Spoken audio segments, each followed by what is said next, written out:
Hey, welcome in. Well, in further news of the death of Western civilization, we have this headline. A teacher alleges she was fired for not meowing back at student who identifies as a cat. Quote, "We no longer need your services if you can't identify with all the children in the classroom," the substitute teacher alleges the school's office said.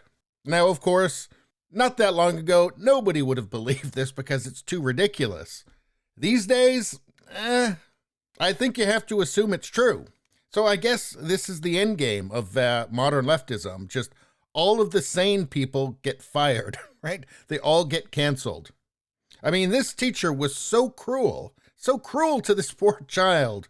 But I guess at least the hurt to the kid's feelings was redressed, so the kid can go on to live a life of, I don't know, total dysfunction?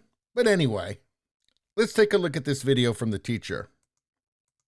Okay, I've got to rant for a minute. Just when I thought school couldn't get any weirder, it did today. I'm a sub, and the most important thing we do is take rolls so the school gets paid. So I'm looking at the seating chart as I'm going up and down the rows and marking who's here and who's not. I get to the third row and I hear this meow.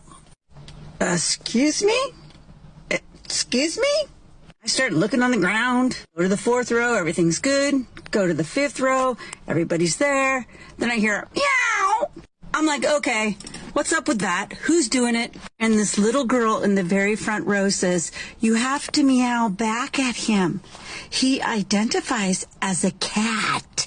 Are you kidding me? I said, "Is there a litter box in here somewhere?" My sarcasm self probably shouldn't have said that. He gets up and he storms out of the classroom. And I'm like, rough. And of course, the entire class is laughing. And I think, no problem, no foul.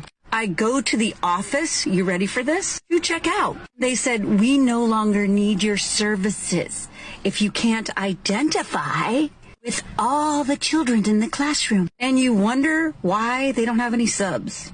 I told the lady, I said, "I didn't know cats were considered people. I thought they were pets." Another school off my list. Okay.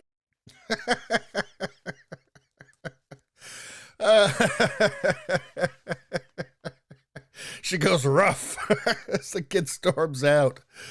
So that feels pretty legit to me.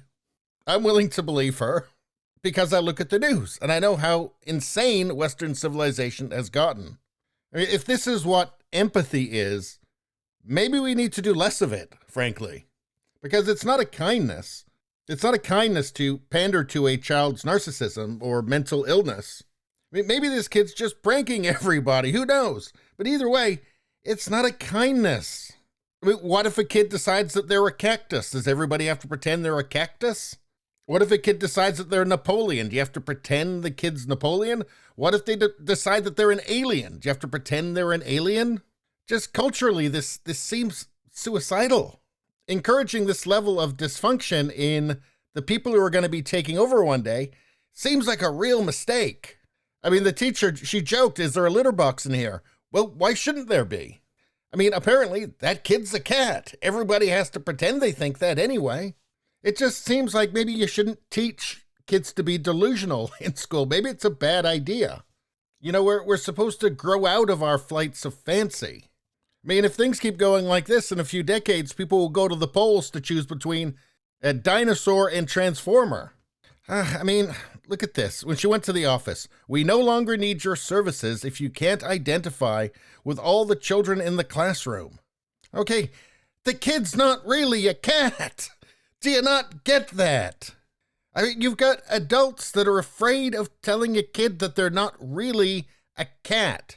This reminds me of that in the Twilight Zone movie, the old Twilight Zone movie from the 80s with the kid who's got the omnipotent powers and everybody's afraid of him. That's kind of what this is like, isn't it? You've got all these cowardly adults who are scared to tell a child that they're not really a cat, even though they say they are. Again, maybe this is all made up. But here's the problem. Fiction is less weird than reality these days. Anyway, that's all I got to say about that. Please subscribe, like, and share. That really helps me out. If you just like to listen, there's the podcast Radio Baloney. It's on pretty much every platform. If you look for it, you will find it. Thank you very much. I'll see you next time.